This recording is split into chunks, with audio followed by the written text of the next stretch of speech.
To focus on your job effectively, follow these steps. Define specific, achievable objectives for each task or project you're working on. This clarity helps direct your focus. Identify the most important tasks and tackle them first.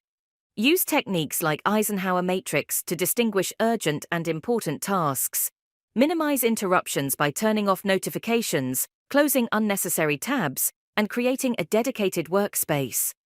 Consider using apps or browser extensions to block distracting websites if needed.